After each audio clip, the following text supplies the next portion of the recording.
ఈసారి అధికారంలో ఏ పార్టీ రావాలనుకుంటాం? అధికారంలో అయితే జగన్ పార్టీ వస్తుందండి. జగన్ పార్టీ. ఇక్కడే దెబ్బగా ఉంటది కానీ అక్కడైతే జగన్ పార్టీ వస్తుంది. ఇక్కడ పిఠాపురంలో మరి ఎవరు వస్తారంటావు? దెబ్బగా ఉంటదండి. ఎవరు వస్తారని వంగా గీతా గారు వస్తారా లేదంటే పవన్ కళ్యాణ్ కావాలా? నాకైతే వంగా గీత కావాలి. వంగా గీతా గారు ఆయన బాగా చేస్తున్నారా? మా ఆవిడ బాగానే ఈయన ఎప్పుడు చూడలేదు కదండి అలా చేస్తాడు అన్నది మేము తెలుసుకోనక. ఈయన హైదరాబాద్ లో ఉంటాడు, ఇక్కడ ఏం చేస్తాడు ఏం మాట్లాడు మాకేం చేసిందండి. మరి పవన్ కళ్యాణ్ వస్తే బాగు చేస్తాడు మా ఊళ్ళో ఇలా అంటారండి. వాళ్ళ ఫ్యాన్స్ అలాగంటారు, ఫ్యాన్స్ అన్న వాళ్ళు ఇలాగంటారు. ఇప్పుడు వాళ్ళతో మనం వాదించలేం కదా. ఇంటికి మనం ఎవరు చేయాలనుకుంటే వాళ్ళు చేసేయడం తప్పించి వాళ్ళతో బాగా చేశాడా ఏంటండి.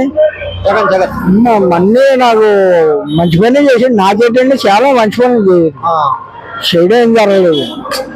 మరి మీకు ఈసారి ఎవరు కావాలి? మరి జగనే కావాలి. జగనే కావాలి. ఎంపీ ఎవరు కావాలా? ఎంపీ సునీల్ ఎత్తానండి. సునీల్ తెలుసా మీకు? సునీల్ చూసాను. ఆయన బాగా చేస్తున్నారా? ఆయన ప్రభుత్వం లేకపోతే కూడా జనాలకి కొంతమందికి సహాయం చేస్తున్నారంట. నిజమేనా? నిజమేనా? చేస్తాడా? చేస్తున్నాడండి. చేసాడు కాబట్టి నాకు చేయక్కర్లేదండి. ఆపద ఉన్నవాడు చేస్తే సాగుతాడండి. ఇప్పుడు నాకు ఆపద రాలేదు, ఆపద వచ్చినట్టు చేసాడు చాలుదా అదన్నా. మరి చెప్తున్నారు టీడీపీ వాళ్ళు ఆయన ఎక్కడ ఉంటారు సునీల్ గారు హైదరాబాద్ లో అని వీళ్ళు చెప్తున్నారు. ఏటి అలాగంటారండి. ఇప్పుడు ఈయన ఎవరైనా ఆ పార్టీ వాళ్ళు అలాగంటారు, ఈ పార్టీ వాళ్ళు ఎలాగంటారు. ఈసారి మరి పిఠాపురంలో ఏ జెండా ఎగిరిద్ది? నా అంచనా అయితే వైఎస్ఆర్ వెలిగిద్దండి. అంటే తక్కువ మెజార్టీ, ఎక్కువ రాదు. మెజార్టీ తక్కువతో అయినా వస్తుంది. నా పేరు కొమ్మిచన్ బాబన్న. ఈసారి అధికారంలోకి ఏ పార్టీ వస్తే బాగుంటుంది అంటారు? మళ్ళీ వైసీపీ జగన్మోహన్ రెడ్డి గారు వస్తే బాగుంటుంది. ఎందుకు వైసీపీ రావాలంటే? అంటే ఈ మధ్య కాలంలో మరి 2019 నుంచి జగన్మోహన్ రెడ్డి గారు వచ్చిన తర్వాత పేద ప్రజలకు పథకాల అంచడంలో కానీ, అలానే మరి ప్రతి ఒక్కరికి విద్య, పేద పిల్లలు కూడా ఇంగ్లీష్ మీడియం చదువుతుందంటే కారణం అది వైసీపీ ప్రభుత్వం వచ్చిన తర్వాత అన్ని వర్గాల ప్రజలకు మరి ఖచ్చితంగా మేలు చేసే ప్రభుత్వం ఏదన్నా ఉందో అది జగన్మోహన్ రెడ్డి ప్రభుత్వమే. మరి మీ నియోజకవర్గ ఎమ్మెల్యే ఎవరు? మా నియోజకవర్గ గతంలో అయితే పెండుం దొరబాబు గారు చేశారు. ప్రజెంట్ అంటే పెండుం దొరబాబు గారిని మార్చి వైసీపీ ఎమ్మెల్యే అభ్యర్థిగా వంగా గీత గారిని ప్రకటించడం జరిగింది.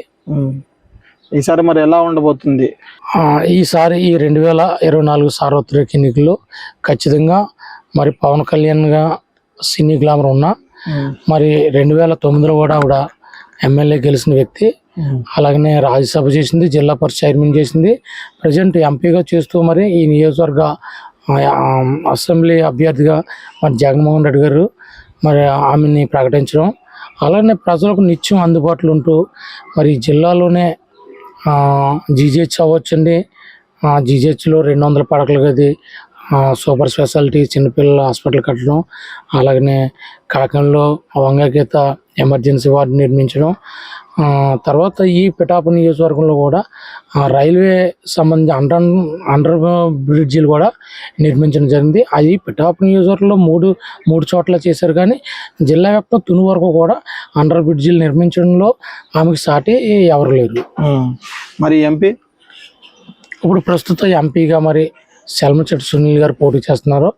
మరి ఆయన అయితే ఈరోజు 400 గ్రామాలకు 400 కోట్ల రూపాయలు నేను అన్ని గ్రామాలను అభివృద్ధి చేస్తానని మరి ఆయన ఈరోజు సునీల్ అన్న గారు ఒక మంచి నిర్ణయంతో ప్రతి గ్రామాన్ని 100 కోట్లతో అభివృద్ధి చేసి నేను ప్రజలకు సేవ చేస్తాను తప్ప నాకు ఎటువంటి ప్రలోభాలు నాకు ఆశ లేదు. కానీ ఓన్లీ నేను ఎంపీ అయితే ఈ కాకినాడ పార్లమెంట్లో అన్ని గ్రామాల్లో కూడా ఖచ్చితంగా అభివృద్ధి చేసే దిశగా మరి సునీల్ అన్న గారు ముందుకు వచ్చారు. కాబట్టి ఈసారి ఖచ్చితంగా కాకినాడ పార్లమెంట్ నుంచి చలమనేని సునీల్ గారు ఖచ్చితంగా వైసీపీ అభ్యర్థి ఖచ్చితంగా భారీ మెజార్టీలో గెలుస్తారు. అంటే వరుసగా పరాజయాలు అయ్యారు కదా, ఈసారైనా గెలుస్తారని నమ్మకం ఉందంటారా? రాజకీయాల్లో గెలిపోవటంలో సహజమే. అయినా ఈసారి ఏంటంటే సునీల్ అన్న గారిని ఖచ్చితంగా గెలిపిద్దామని పార్లమెంట్లో ఉన్న మహిళలు, యువకులు అన్ని వర్గాల్లో కూడా ఈయన ఎంపీ అయితే ఖచ్చితంగా కాకినాడ పార్లమెంట్లో అనేక మంది నిరుద్యోగ యువకులకు మరి అనేక ఫ్యాక్టరీలు అన్నీ తీసుకొచ్చి వాళ్ళ యువతకు మరి బాగుపడే విధంగా ఉద్యోగ కల్పన ఇచ్చే బాధ్యతగా మరి ఎంతోమంది నిరుద్యోగులు కాకినాడ పార్లమెంట్లో ఉన్నారు.